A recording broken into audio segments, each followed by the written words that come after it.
Okay, perfect. Manish, maybe we can just begin. I think we are on time. We can begin now. Sure. Hi, Nikos. How are you doing? Hello, Manish. I hope you can hear me well. Yes, yes, we can hear you. Okay, okay, perfect. Hello, everyone.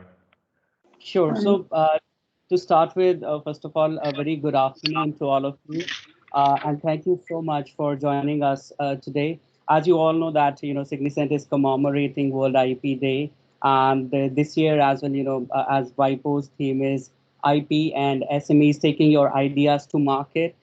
Here, the initiative is basically to spread the awareness and understanding of the importance of IP in SME startups and what will be the journey from ideation to commercialization. So, getting back to the picture in 2020, Signicent LLP has pledged with WIPO to run awareness campaigning, webinars, lectures, and as well as workshops to promote IPR awareness in our ecosystem, especially for the benefits of startups and SMEs and students.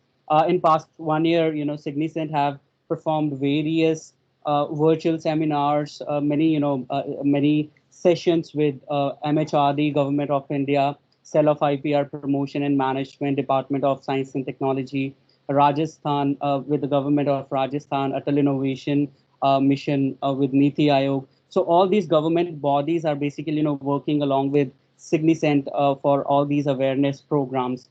Now, we are also, very much proud of Signicent's IP awareness pitch, a pledge to, basically conduct such seminars and important sessions as the part of the campaign, where we, always talk about exploration is the engine that drives innovation, and basically, innovation drives the growth. So let's all go and explore this specific horizon. So today we are happy to have the exciting opportunity to learn from the industry experts. Allow me to introduce the panelists we have. So first of all, let me introduce Dr. Robert Kusche. He holds PhD degree in physics and is a qualified German as well as European patent attorney. And right now he is leading the patent group from Norma. Then, of course, I've been working with Dr. Kush for quite a while, and still we have our pending visit to him at his office. But before that, let me, once again introduce our second expert panelist, Miss Aytulu Sert. She has, very versatile portfolio with her, and she's graduate from a Middle East University in aerospace engineering.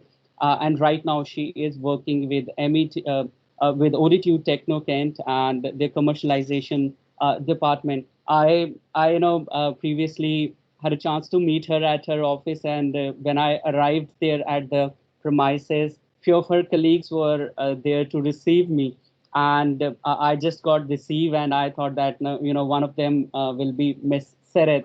But after few minutes, when I actually met Miss Seret, then I came to know that okay, now I have the personality with whom I have actually going to have a meeting. So that's one one very specific story I have in mind, which is quite fresh till now. Thank you. Yeah, and then our third expert panelist we have Dr.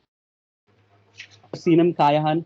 She is again, a Turkish patent attorney as well as European patent attorney, and right now she is, heading the patent department for one of the leading law firm in Turkey itself.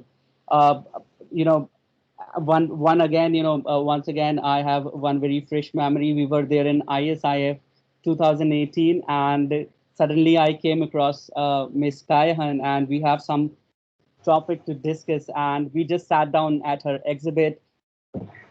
Yeah. Specific situation. We discuss about some of the technology aspects. So that basically suggests us how much love she have for the technology and research related activities. Yeah. And then we have, our fourth expert panelist, Nikos, who is actually going to give us more insight about the, commercialization aspect. We talk about IP, but when we, take our ideas to the, stage of commercialization or manufacturing, then what will be the challenges we are facing or what will be the important aspects we have to keep in mind. So Nikos is there to help us out. I've been working with Nikos for quite a while, and we've been also working for many technology as well as commercialization related activities. So I just would like to welcome all on board. And now the moderator for this webinar, Mr. Harit Mohan, CEO, founder of Signicent LLP, and he's actually a postgraduate from IIT Madras in 2008, and he worked for various technology research companies, and developed his love and affection for the specific technology area. And then he think about starting his own venture, and he started his journey, entrepreneurship journey from there onwards, and starting his team at Signicent with only 2 employees. Now he is working with his team, and we have almost 80-member team who are actually working with many technology experts, like we have few of you who are working already with us. So I just would like to hurry to take over this from here onwards. Thank you, Manish, and a formal welcome to all of you. For the today's show. Just before going live, I committed via my LinkedIn page that there is something known as Zoom fatigue, Microsoft Team, or webinar fatigue going on around the globe. There are too many seminars happening. So I promised my audience that probably we will try today to match up to the quality of their favorite Netflix show that they are binge watching, and so that's what we are here for, gentlemen and ladies. So what we will today do is there are 2 sessions today. The first session that we have already gone live will end at roughly about 50 minutes from now. So 3 of our panelists, Mr. Robert Kusche, Dr. Senem, and Ms. Sert, will be there in the panel. The panel that starts after 50 minutes will be with Nikos. He has something very specific prepared for that for all of us. So these are the 2 back-to-back, power pack 90 minutes that we have guaranteed to our audience today. So let me just start, and open the house with some of the questions with you. So maybe I will go, first with Dr. Senem, in no particular priority. Dr. Senem, what do you think? I mean, let's set up the agenda first for the meeting today. IP and SME, that was a theme that was given by the WIPOs, for this year. Maybe would you like to quickly introduce you, maybe take a 2-3 minutes, and would you like to open the house and let us know how could you contribute to the audience today, keeping that theme in mind, and then we can call all the panelists to quickly introduce in a couple of minutes, and then we can start the panel discussion. So over to you, Dr. Senem. Sure, thank you. I'm actually chemist, and since 2011 I'm Turkish patent attorney, and since 2019 I'm European patent attorney. I am director of patent division in Yalçıner Patent, as you mentioned, one of the leader law offices on IP in Turkey. I should mention that our client portfolio is mostly universities and mostly SMEs. So it will be a pleasure for me here to talk about the problems and talk about the actions that should be held by the SMEs and the universities and startups actually. I can mention that SMEs and startups should be more careful about IP firstly, should be more proactive when we compare with the big companies. They should be more proactive, and I think we will discuss all details of these actions that should be held by these startups and SMEs in this panel. I think for now it's okay for me. Then we can discuss in more details. Absolutely. Thank you so much, Dr. Senem, for keeping it very precise. Mr. Over to you. Would you like to probably share a little about you, and then I'm gonna go to Robert. Hi to all, and thank you for inviting this panel. I'm glad to be with you today. I'm an aerospace engineer, graduated in 1997, and I had an MBA degree from Texas A&M University. I worked in defense industry for 15 years in project management, technology management, localization, industrialization kind of duties. And last 5 years, I've been in the TTO, Technology Transfer Office ecosystem, and mainly working on commercialization. I'm working in the ODTÜ TTO. ODTÜ is the leading technical university in Turkey. And for the SME perspective, in the commercialization activities, we give importance to SMEs to collaborate first because they are so agile, and they would be in need of the IP push. And we have a couple of really good examples for that. And I think we'll be discussing this in a while. Thank you. Perfect. Thank you so much. So, Robert, probably we can, now have you speak. Thank you for your wait. So, go ahead. Maybe you can just quickly introduce. Thank you. Yeah, thank you very much. My name is Robert Kusche. We're very much appreciated to participate in this panel discussion today. I'm proud to do so. I'm a German and European patent attorney, as you already introduced me, qualified as German patent attorney in 2007, as a European patent attorney in 2009, so quite a couple of years of experience in the field of IP. My career started in 2003 in this field. Before that, I reached a PhD degree in physics. With my IP career, I worked with two big globally operating companies. One is Siemens in the field of energy distribution. I was in the patent department for about 10 years, and then another 5 years in the patent department of Fresenius, the healthcare company, being responsible for the European part of the patent division of medical devices. Patent department of the division medical devices. And so now, since about 1.5 years, I took over a new position in Norma Group, which is an automotive supplier, and I'm there to start the IP department and to build up an IP department here.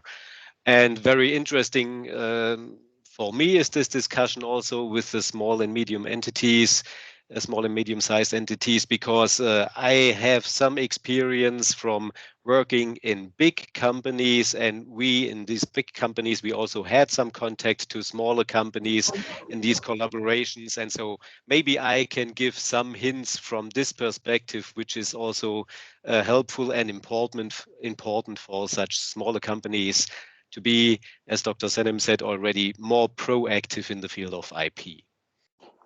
Thank you.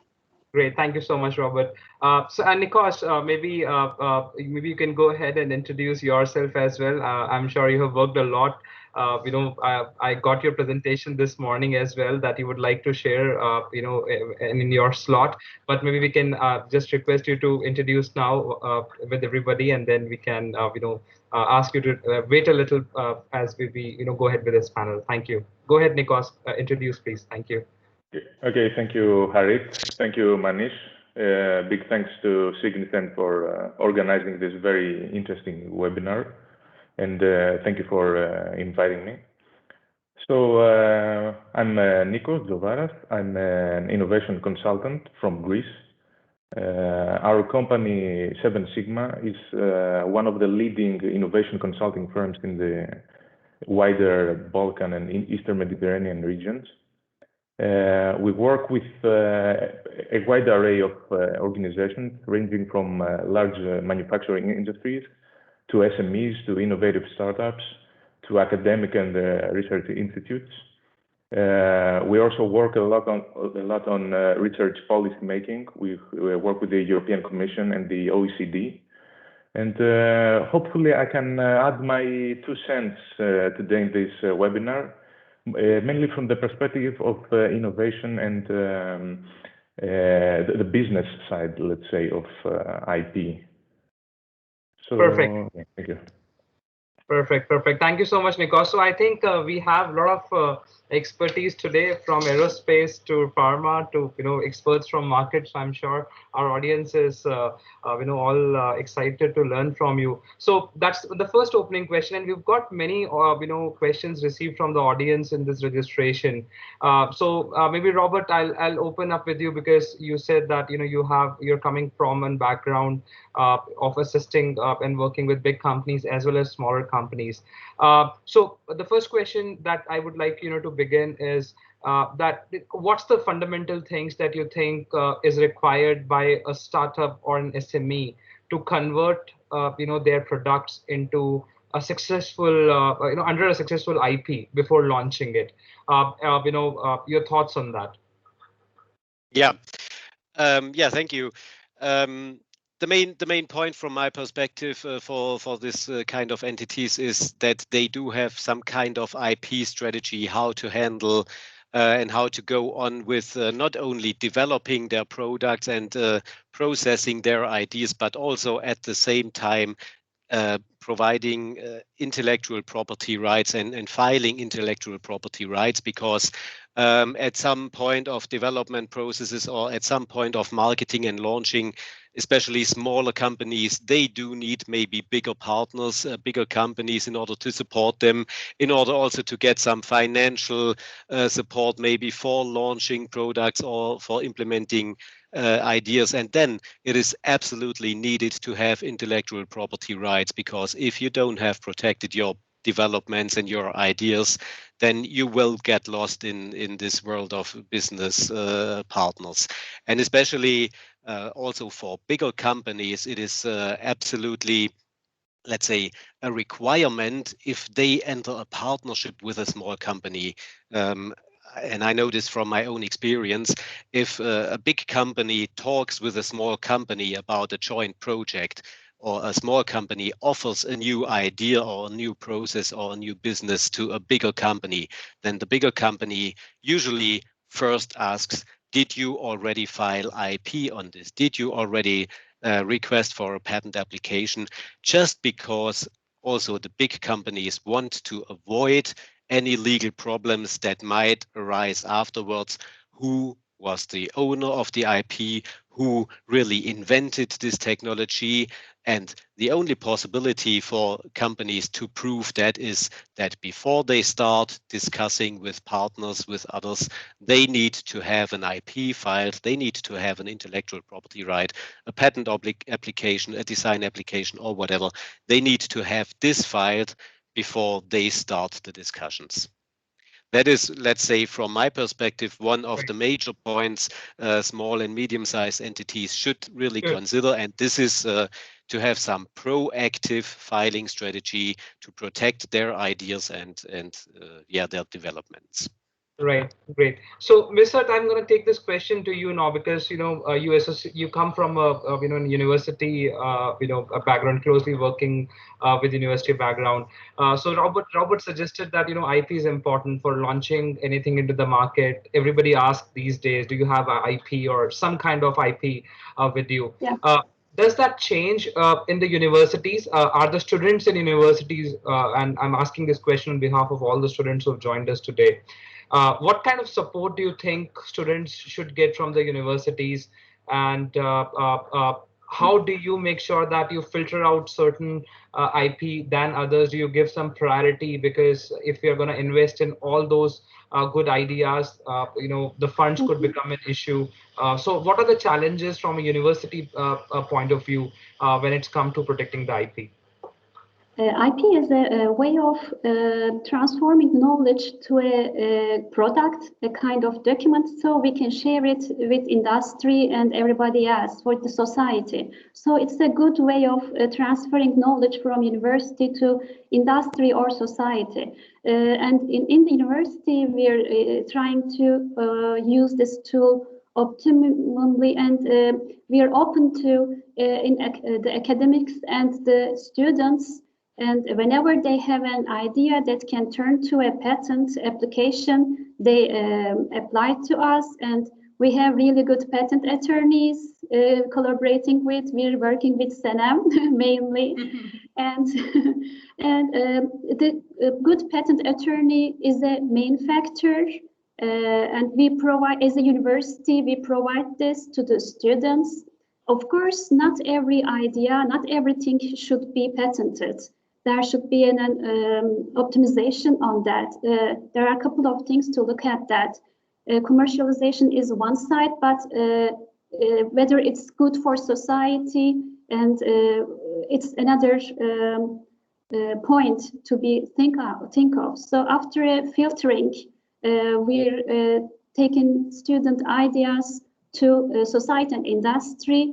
We help them in the patent application, all the procedures to go on, and also we help them to commercialize that. The commercialization department has a really good network in Technocent area with SMEs from technology areas and also OEMs. But SMEs are mainly good alternative to collaborate because they are really good partners to take ideas to the market in a very efficient and fast way. So we encourage our students to come to TTOs with their ideas, and we discuss with them if they have a capacity to apply to the industry. Of course, there will be low TRL and early stage ideas, but we build really good collaborations with SMEs to take to develop it to a product and then commercialize it with them. So it's really important for us to have a patent form of our students and faculty's ideas, so we can have something firm to discuss with the industry. Right. Thank you, Dr. Sert. So I'm going to take it to Dr. Senem now. When as Ms. Sert said, I think you being a consultant like us, you have challenges from universities also, and probably from companies also. Do you see a difference? Do you see a difference or some kind of challenge in there? How do you handle? So, what are your tips for probably the SMEs or startups and SMEs versus the students who aspire to protect their IP? If you would like to take that. Okay, thank you. Thank you. Yes, there is a very big difference between the university approach and the SME approach to the IP, actually, because universities are working more professional. Their approach to IP is more professional. They are doing a patentability analysis, they are doing commercialization analysis, and they actually decide what should be done with this invention at the beginning, and then try to get a patent, then try to decide in which countries and in which regions this should be granted. However, SMEs, let's say, for example, in Turkey, SMEs, the markets are decided by the country. For example, SMEs in Turkey decided to protect their IP only in country, and they do not know, they do not have a chance to decide proactively what should be the IP strategy of this invention or of this product. And of course, IP is not only the patents. Copyrights should be considered, trademarks should be considered, trade secrets should be considered as in the IP strategy. So there is a very big difference in approach of universities and SMEs for the intellectual property rights. For universities, actually for all entities that try to protect their products or the intellectual property should follow basic steps. And basic step, the first step should be to inform the management and to inform the employees in universities, to inform the academicians about the IP. Because when this information is given late, the invention or the intellectual property that should be protected lose value. So this information informing all parts of the company, all parts of the universities are so important to make valuable your product actually. Secondly, the SMEs, all the startups and all the universities should have the chance, should know about the evaluation of the intellectual properties. And then protect the IP by patents or trademarks or copyrights, and then use it.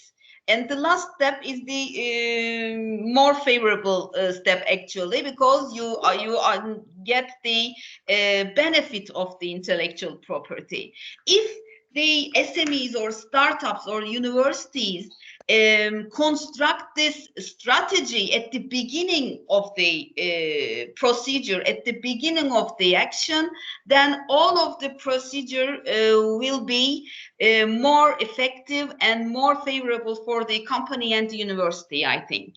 So my advice to SMEs and startups, think intellectual property at the beginning of the construction of the company, actually, establishment of the company. You should have an intellectual property strategy. You should know what is intellectual property and what you need about the professional support about the intellectual property at the beginning of the establishment of the companies. Great answer. So I think Roxana very right. Actually, I think this is what even we try and convey the same message, that a part of company, especially their logos and all their trademarks, should be protected.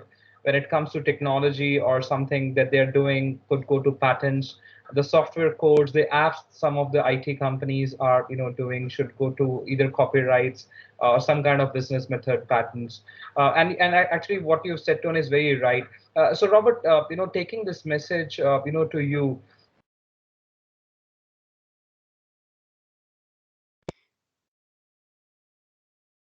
Just to broaden it, how important is international filing? Sorry, I did not get the full question. You were interrupted for a couple of seconds. Sure, Robert. Sure. Yes. So, Robert, I was saying that I was trying to ask that what is the importance of an international filing for SME who is more national at right now? So, say any startup listening to us today from India or Turkey, they want to launch into Europe or Germany, let's say. And of course, there is a cost associated with it, and every startup, every small company is very cost sensitive, initially.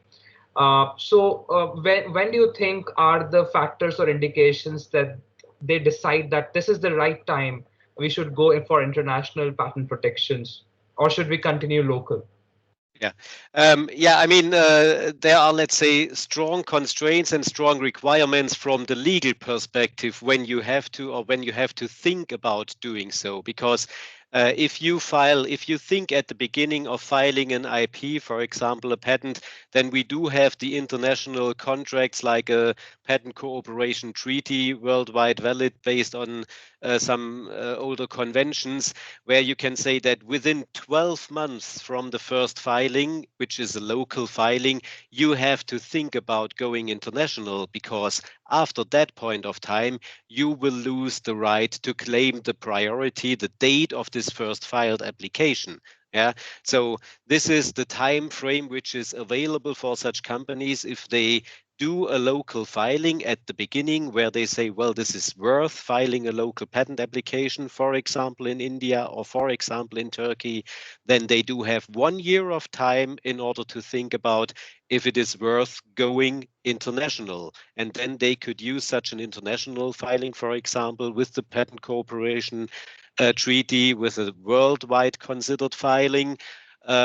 But after this 12 months, then they will not get any more this timestamp of the first filed application. So within 1 year, they have to think about, is it worth going internationally or not? And if they want to go international to other markets, then they should do this before the 12 months are gone. So that's the legal thing, that 12 months from their first filing. But then there is a monetary dilemma, right? Yeah. People always think that international filings are more costly. They're not sure would they even fetch back the money that they are putting in. Any tips for those companies who are still in dilemma? So they know the legal route, but they want to settle the war between their pocket and their desires. So any tips for them? Yeah. Yeah, I mean, that is just subject to an alignment of the business strategy along with the IP strategy. I mean, if you develop something which is clearly, let's say, very specifically for the Indian market, for example, which is a quite big market, and you get some protection there, this might be sufficient for a company only acting in India, for example, definitely, yeah. But if ever they think about going internationally, because this idea might also be worth having or being marketed in other countries, then they should think about filing of such an international application. And you can then consider different ways of the filing strategy. If you go for such an international application, you will still get another time schedule of 18 months from that point of time on before it really gets expensive. Yeah, because with a PCT application, this international being worldwide considered filing, this is still not that expensive. But then at the end of the filing of this additional 18 months, then you have to decide to which countries you have to go, which real countries you want to go, and there it gets expensive because then you need local attorneys in each country. You want to have protection. You need the examination proceedings in each country. So you need the translation costs to the local languages and things like that. So there is some time of, let's say, overall 30 months from the first filing where you need to decide and where you need to align your business strategy with your IP filing strategy. Right. That's well said. So I'm going to take, Dr. Senem, I'm just going to take a follow-up question because you come from a consultancy background. Have you ever felt this, that, what Robert was suggesting, that, there is an alignment needed between the IP strategy and the business strategy? What happens in a lot of startups is that, of course, government says that 12 months from the first filing, you need to decide. 30 months, you need to, claim your national entries and all. But startups sometimes need much more time to even stabilize. They need more time to even decide such strict questions. That is 30 minutes, 30 months, or 2.5 years is actually sufficient. Is it justified for a small startup or an SME where they have a lot of eggs to juggle with?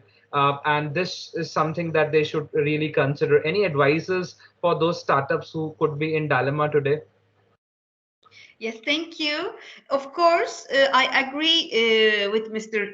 Robert, because when the issue is a startup company, we always advise at least file a PCT application, because after 12 months, they will regret when they see the potential of the product, which should be protected in, for example, Europe or US. If they didn't file any PCT application in the priority period, they will regret a lot. And it is a you don't have any chance to file for the same invention after 12 months. In Turkey, we have a chance that government have some incentives about the PCT applications. Actually, this is very useful for the companies, for the especially SME companies, which the cost is a big issue for them. And the government pay the full official fees for the PCT application, and they only face with the fee for the service fee that they get a consultancy from a representative. And this is a big support, I think. And maybe for other countries, this can be a very important support to give some incentives, governmental incentives to the SMEs or startups maybe. Because, for example, for European patent applications, if you are a small entity, also in US, if you are a small entity and you declare that you are a micro or a small entity, the fees are reduced. So, for example, this can be done also for PCT applications to support these SME companies and startups. If you can prove that you are a startup, this support can be given by the government. And my advice for the startups and SMEs, it is mandatory to consider at least the PCT application if you are not very sure about your market, and if you want to delay the cost, and if you want to delay the decision about your market and about your commercialization perspective, actually. Great advice. So I think if the startups are listening us today, and probably they would listen to the restream on YouTube's also, I think that's a very valid suggestion that a PCT is something that startups should definitely consider, and this is an added expense for a startup. But yes, this is something which they should consider very important. Mr. From the perspective, did you see that some of these patents that were filed via the universities or that you assist in actually translate to startups, or do you actually, what's the rate of let's say commercializing these patents? Do you have some numbers with you that says that if for every 10 patents that you file, 3 converts to startup, or 3 are are able to find out industrial partners, and what are the criterias, what are the win cases in those, if maybe some case study for that? As you would imagine, the university inventions are very early stage inventions, and they are not ready to go to market when they're filed. So we go to industry to collaborate for co-development, and then commercialization, and then revenue sharing. So for this reason, for the co-development phase, if we among the 10 license agreements, 6 is with SMEs, because the SMEs are in need of novel technologies that will differentiate them from the competitors. So that novel technology coming from university, which is compatible with their already activities, would push them more into the market. So if among their competitors. So mainly we're collaborating with SMEs to co-develop the invention, because OEMs are also interested in more mature technologies. They don't want to get into the risk of licensing a early stage low TRL invention. So it's good for the SMEs and the universities to collaborate with the inventions and see how it would get to the market in a fast way. And from the internationalization point of view, also the universities has the same dilemma with the going international, because also universities has limited budget. So we use the same strategy. We go PCT, and then we try to collaborate with the global market. And the same can be done for the SMEs too. SMEs shouldn't see patent as their own child, that they should take care of them solely by them. Licensing is another option. if there is a financing problem, licensing would help the technology to go to the market in a fast way, and then from the revenues you're going to get from that can be invested on new technologies and new patents. And those, when your patent goes to the market, then the other inventions coming from about the same area would be more valuable. So collaborating with OEMs, other companies by licensing would be a good alternative for SMEs, I think. Great, great. So, Robert, let me take that same thought to you. So, this is something that we hear often in India.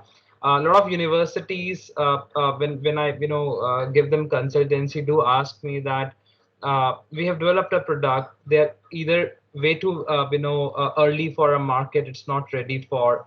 And companies sometimes bully. I'm not sure if that is true in Europe or not. Companies sometimes bully such universities or some students who have a wonderful idea, but of course they do not have a money, as compared to big players, giants in the market.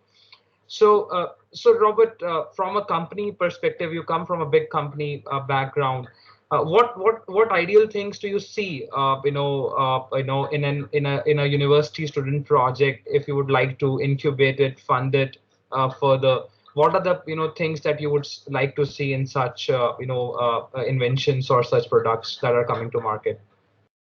Yeah, as I said at the beginning, from my perspective and from my experience, in fact, some of the big companies, they only talk to such partners if the partners have already filed something, at least a utility model or a patent application, a provisional application or the like, just in order to avoid discussions and legal disputes at a later stage when it is not clear anymore that there might be something owned by the smaller company or by the smaller partner, if this relation is not clear anymore. So it is in fact required to have something filed, and then maybe the small company or the university could use this first time period of the 12 months in order to start negotiations and to start discussions, the 12 months from the first filing date, which is something required for the bigger partner to have this patent application of the smaller company.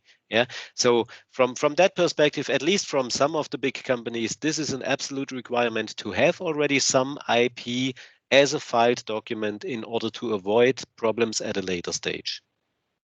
Great, great. I think it's a good strategy, in fact, what you have suggested. So patent is really must when even you are stepping to collaborate or shake hands with a bigger partner, right? Yep. Because it may at the end kind of, so legally you're very secured then. So that's if you just to complete this, if you don't do so and if you enter the discussions and then the big company then says, well, that's a good idea, let's develop that further and let's file additional applications, or let's file then a patent application, and then the discussion starts, who was the owner originally of the idea, or is the joint development now maybe 50-50 between the smaller partner and the bigger partner, or is it just owned by the bigger partner? So, and to avoid these problems and these discussions, really the first filing is something a small company should do before they go to partners and look for partners, search for partners and for funding of their projects. Right, right. Dr. Kayahan, just a question for you. So when you are in middle of such a deal, when you have a university partner on one side and a corporate partner on the other side, what are the key things that you consider? Because at the end of the day, a patent is just a piece of paper if it is not put to a society use, or if it is not being commercialized. At the end of the day, you're just paying for it for maintenance. What are the key challenges that you faced or you foresee from sitting as a mediator in between a university partner and a corporate partner? What kind of royalties can students expect? That's a follow-up question. So say,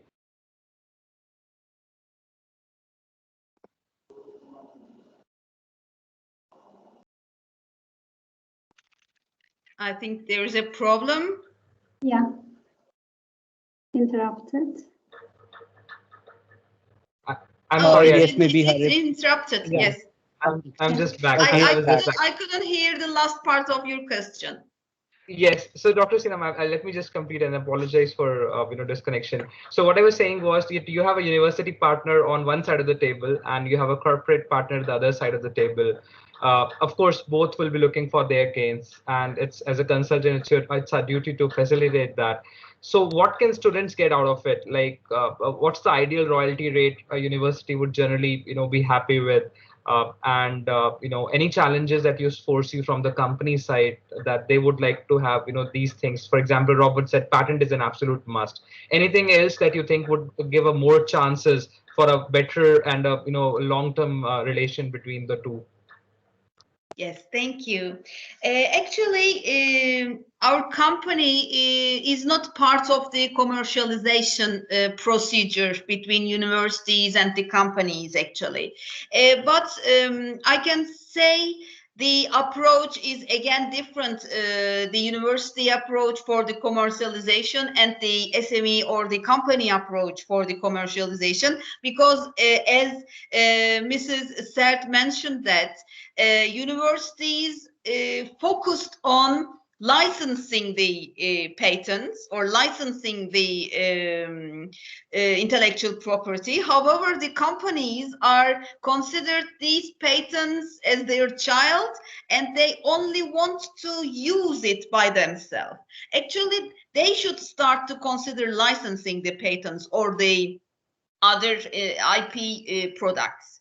For the second part of your question, yes, in some cases, patent is a must. However, in other cases, for example, maybe you don't want to consider the patenting the invention, but you should consider the prior art searches, freedom to operate searches.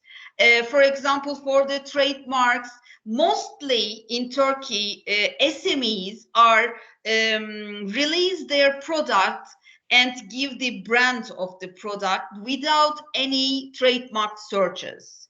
And after releasing the product to the market, it is very difficult to change the brand name of the product. So actually, it is so easy to perform a trademark search before releasing your product. Or it is not so difficult. Maybe it is a costly search to perform a freedom to operate search for the invention that you are trying to release to the market. So actually, when we mention about intellectual property, it is not only filing a patent application or registering a trademark. You should use the intellectual property tools to know the way before release your product to the market. What are the traps on your way? You can manage these traps, or you can use this if you know what are the traps, you can change the way of your releasing or your business plan. So it is very important to, again, I should mention it as proactively, you should have an intellectual property strategy in your business plan, maybe not filing a patent application, but you should consider the trademark searches, FTO searches, whether it is possible to release this product to the market or not. Maybe you will infringe some patents by releasing this product to the market. Maybe you should get some licenses before releasing this product to the market. So if you have an intellectual property strategy at the beginning of your business plan, then it will be so you can save money actually if you have these options, if you have these type professional supports by the consultancy firms or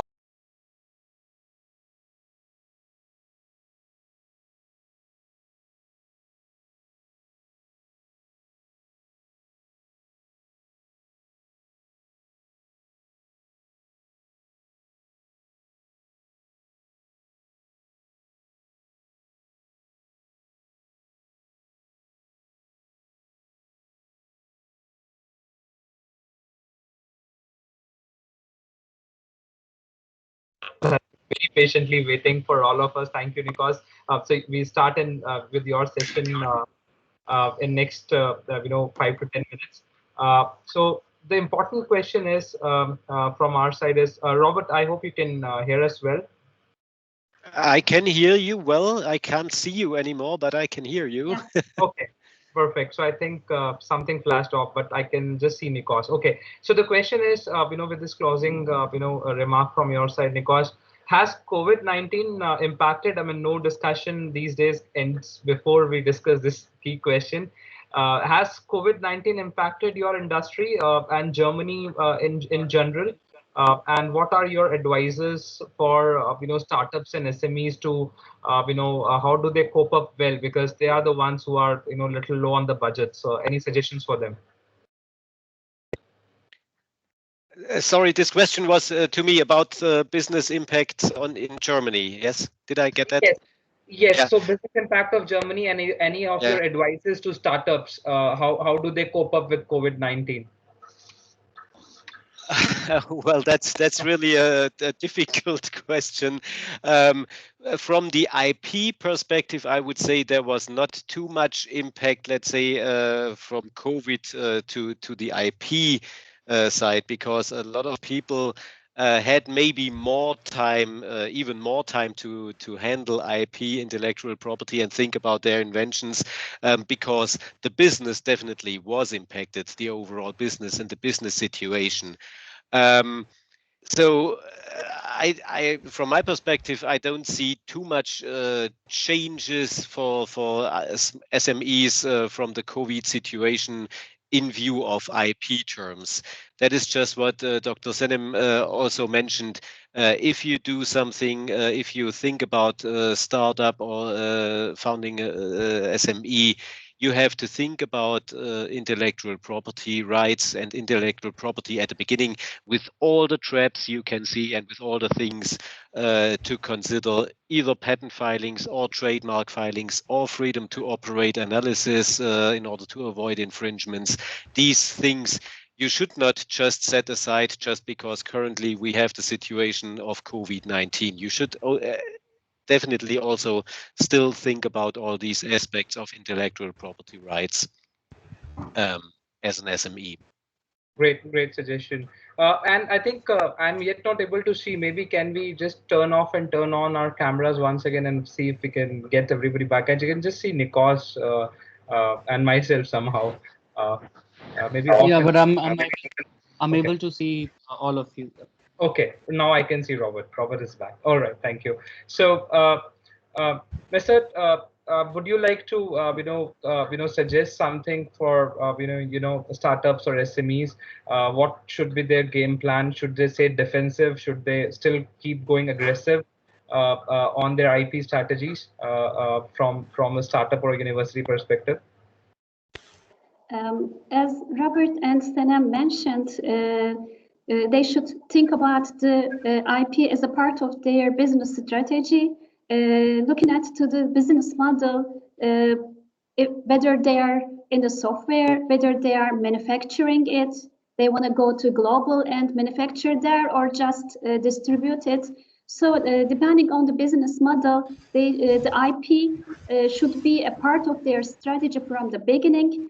Don't afraid from filing patents. It's not as costly as they would think, because the advantages coming from that would be a lot more than the financial investment they do in the beginning. As Robert mentioned, when you go to a collaboration with an OEM, they need to have a patent. The VC, right. When you are facing a meeting with a VC venture capitalist, the IP is a must, and when they're going global, IP is a must.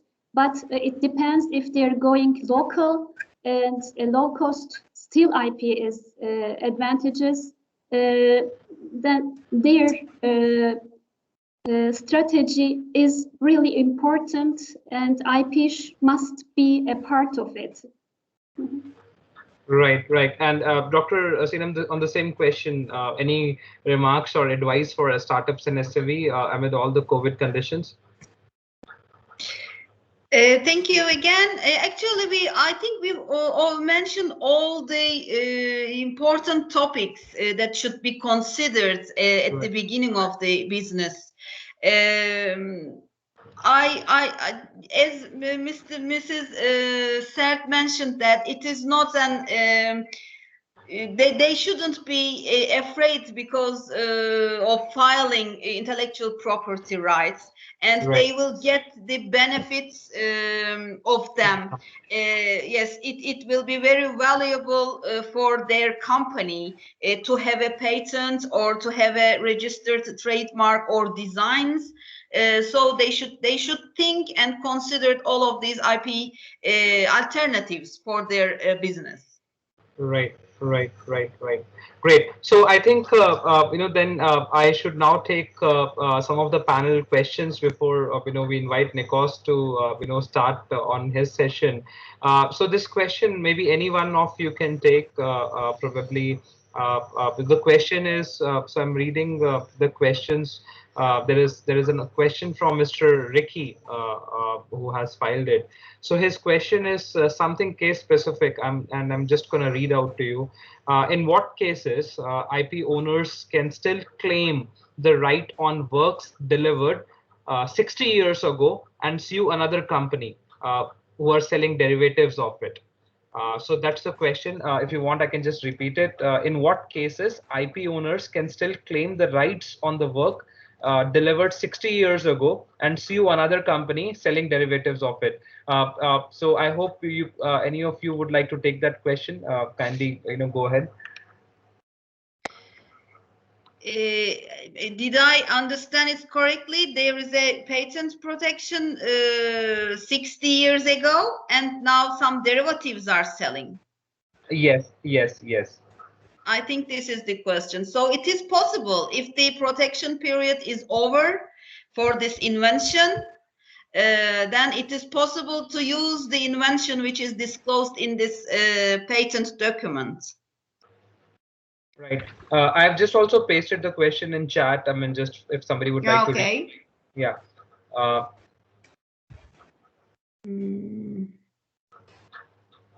Robert, your take on that in the meantime? Just a second.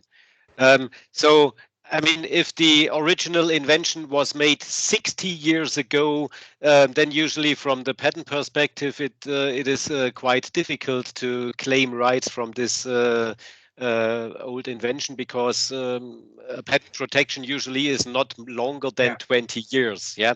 So after 20 years, your invention is part of the public knowledge and part of the free prior art. That is, let's say, the benefit for the publicity, for the public world. You get a limited time of protection if you file the patent application and you get the patent granted. You get this limited period of time where you do have this monopolic right to be the only one to use the invention. But after 20 years, this is then free prior art and knowledge everybody can use. There might be things to be considered from competition law aspects or the like, but that is then something a bit more difficult and complicated to claim.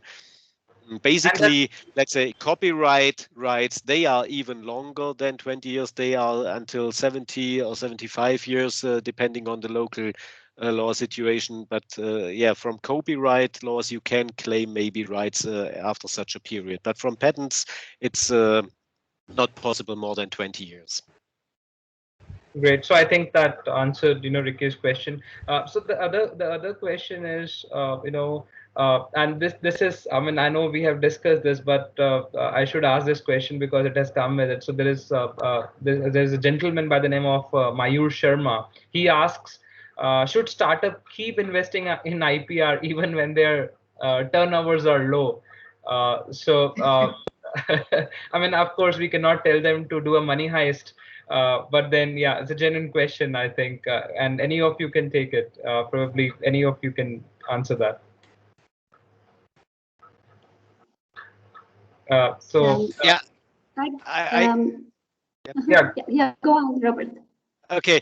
Yeah. As I said, from my perspective, intellectual property rights, although the turnovers are not so high, you should think about, because it gives you benefits at a later stage. Definitely, if you have something in your hands, and if you don't do anything, you don't have anything in your hands, and this is the situation you want to avoid. So, thinking about intellectual property rights, and just to say that.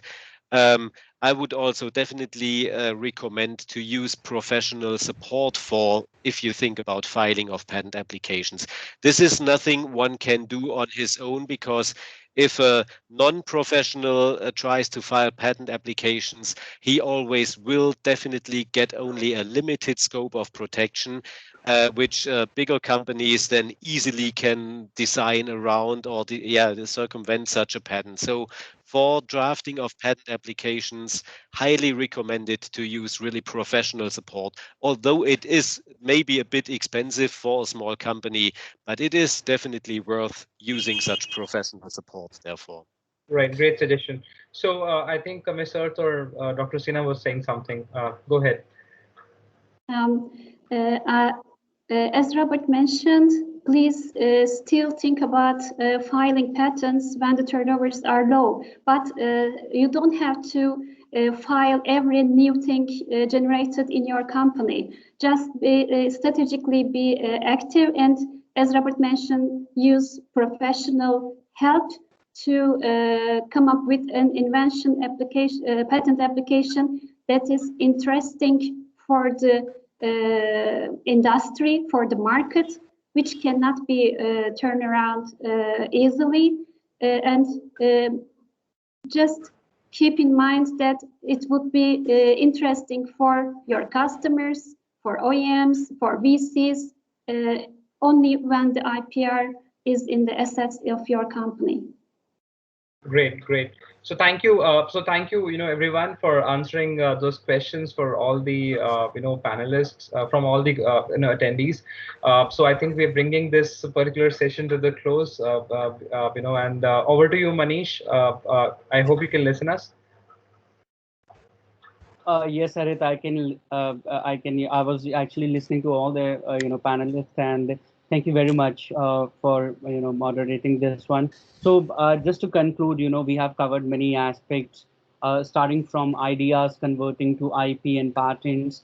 How this will be very crucial for our startups, SMEs, and to avoiding any sort of willful or maybe any infringements to product their ideas as well, and how the university students can take their ideas to companies, and what all they can expect from the companies, how their relationship and how the a particular IP will grow with the passage of time. As Robert also suggested that there will be chances of keeping that 50-50, or maybe not, who all come in picture and what all work they have done. So this is really fantastic, and I would just like to thank all the panelists for giving us all these insights.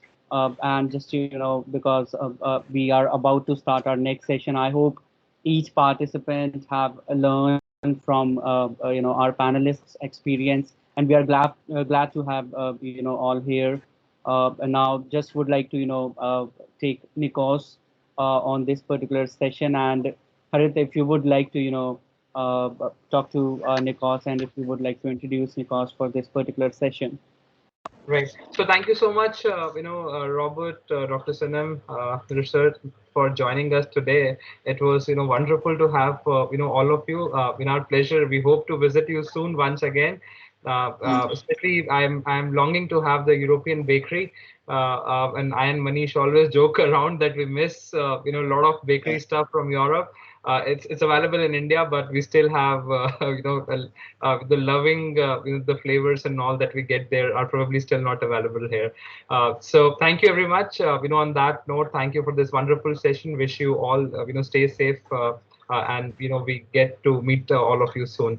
Thank you everyone.